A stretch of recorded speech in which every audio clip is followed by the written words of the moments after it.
Hello friends, welcome to my YouTube channel. तो friends, UPSC के जो प्रीवियस ईयर के ज्योग्राफी के क्वेश्चंस थे, इससे प्रीवियस वीडियो में हमने इसका पार्ट 5 डिस्कस किया था।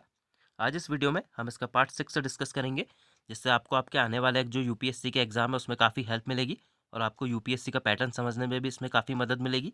तो चलिए, बिना टाइम वेस्ट करे हम वीडियो को शुरू करते हैं। फर्स्ट क्वेश्चन है, भारत के कुछ भागों में यात्रा करते हुए आप देखेंगे कि कहीं कहीं लाल मिट्टी पाई जाती है। मिट्टी के इस रंग का प्रमुख कारण क्या है? तो ऑप्शन आप देख सकते हैं। ए है मैग्नीशियम का बाहुल्य, बी है संचित ह्यूमस, सी है फेरिक ऑक्साइड की विद्यमानता, डी के है फॉस्फेटों का बाहुल्य। तो इसका राइट आंसर क्या हो जाएगा? तो राइट आंसर हो जाएगा इसका ऑप्शन नंबर सी, यानी कि फेरिक ऑक्साइड की विद्यमानता के कारण क्या है, कहीं कहीं जो मिट्टी का रंग है वो लाल पाया जाता है। नेक्स्ट क्वेश्चन देखते हैं, क्वेश्चन नंबर 2। निम्नलिखित में से कौन से युग्म सुमेलित हैं? तो एक तरफ आपको सिंचाई परियोजनाएं दी हैं और दूसरी तरफ किस राज्य में अवस्थित है ये दी है। तो आपको बताना है इसमें से कौन से सही सुमेलित हैं। तो पहला है दमनगंगा, गुजरात। बी है जो दूसरा गिरना, महाराष्ट्र। तीसरा है पाम्बा, केरल। और ऑप्शन आपको क्या दिए हैं? ए है केवल एक और दो, बी है दो और तीन, सी है एक और तीन और डी के है एक, दो और तीन। तो इसका राइट आंसर क्या हो जाएगा यहाँ पे? तो राइट आंसर हो जाएगा इसका ऑप्शन नंबर डी, यानी कि एक, दो और तीन तीनों यहाँ पे सही हैं। अब जो दमनगंगा सिंचाई परियोजना है ये गुजरात में दमनगंगा नदी पर स्थित है, तो ये भी याद रखिएगा किस नदी पर स्थित है ये। और गिरना सिंचाई परियोजना महाराष्ट्र में कहाँ है? गिरना नदी पर निर्मित है। तथा पंबा परियोजना जो है केरल में पंबा नदी पर निर्मित है। तो इन तीनों के जो राज्य हैं और किस नदी पर निर्मित है ये भी याद रखिएगा। नेक्स्ट क्वेश्चन देखते हैं, क्वेश्चन नंबर 3।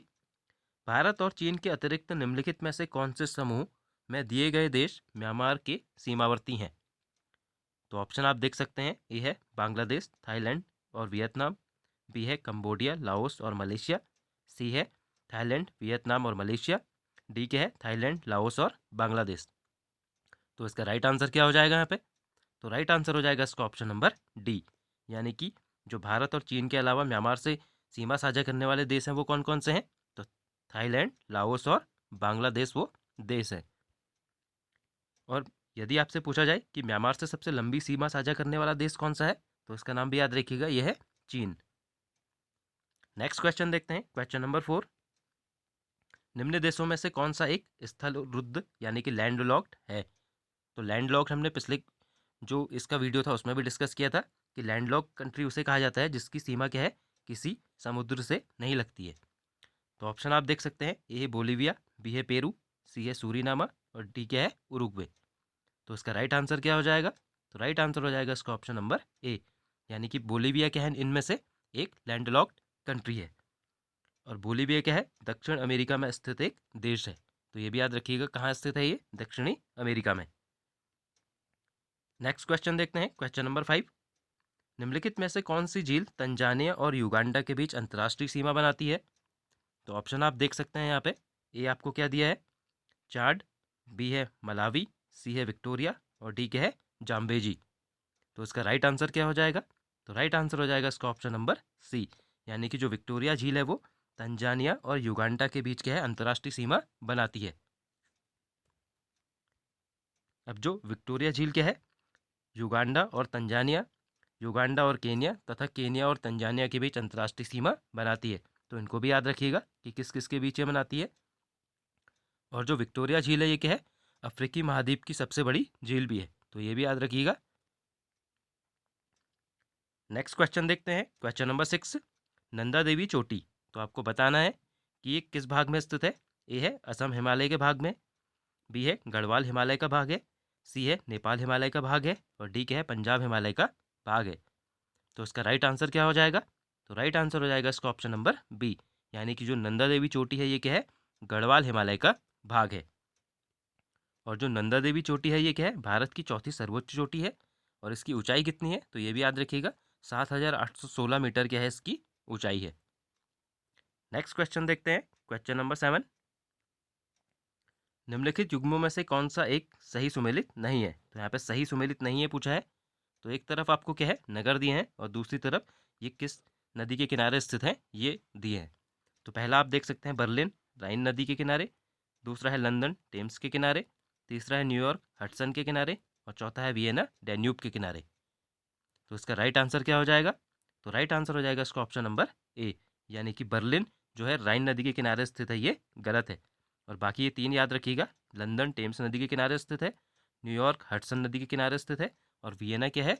डैन्यूब नदी के किनारे स्थित है। और जो बर्लिन है ये जर्मनी में है, और ये किस नदी के किनारे स्थित है? तो ये स्प्री नदी के किनारे स्थित है। अब नेक्स्ट क्वेश्चन देखते हैं हम, क्वेश्चन नंबर 8। निम्नलिखित में से किस एक में माल्टा अवस्थित है?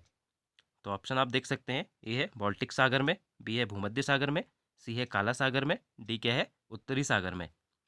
तो इसका राइट आंसर क्या हो जाएगा? तो राइट आंसर क्या हो जाएगा इसका? ऑप्शन नंबर बी, यानी कि माल्टा कहाँ? भूमध्य सागर में ये अवस्थित है। अब क्या है कि माल्टा 316 वर्ग किलोमीटर क्षेत्र वाला क्या है? द्वीपीय देश है, और यह कहाँ? दक्षिणी यूरोप में भूमध्य सागर में यह अवस्थित है।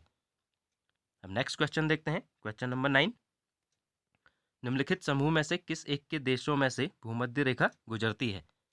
तो ऑप्शन आप देख सकते हैं, ए है ब्राज़ील जाम्बिया मलेशिया, बी है कोलंबिया केनिया इंडोनेशिया, सी है ब्राज़ील सूडान मलेशिया, डी क्या है? वेनेजुएला इथियोपिया और इंडोनेशिया।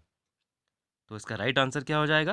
तो राइट आंसर हो जाएगा इसका ऑप्शन नंबर बी, यानी कि कोलंबिया केनिया और इंडोनेशिया से क्या है? भूमध्य रेखा गुजरती है। अब जो भूमध्य रेखा है वो कुल 13 देशों से होकर गुजरती है, तो ये भी याद रखिएगा फैक्ट कि कितने देशों से होकर गुजरती है, तो 13 देशों से होकर गुजरती है। अब ये जो 13 देश हैं कौन कौन से हैं, इनके नाम भी देख लेते हैं। तो पहला है इसमें गैबन, कांगो गणराज्य, Kenya, Maldives, Kiribati, Colombia, Brazil, Ecuador, Indonesia, Somalia, Uganda, Congo लोकतांत्रिक गणराज्य और साओ टोम प्रिंसिप। तो ये 13 के 13 देशों के नाम आपको याद रखने हैं, आने वाले एग्जाम में यहाँ से भी क्वेश्चन पूछा जा सकता है। नेक्स्ट क्वेश्चन देखते हैं, क्वेश्चन नंबर 10। अपने परिक्रमा पथ में पृथ्वी लगभग किस माध्यवेग से सूर्य का चक्कर लगाती है? तो ऑप्शन आप देख सकते हैं, ए है 20 किलोमीटर प्रति सेकंड, बी है 30 किलोमीटर प्रति सेकंड, सी है 40 किलोमीटर प्रति सेकंड, और डी क्या है? 50 किलोमीटर प्रति सेकंड। तो इसका राइट आंसर क्या हो जाएगा?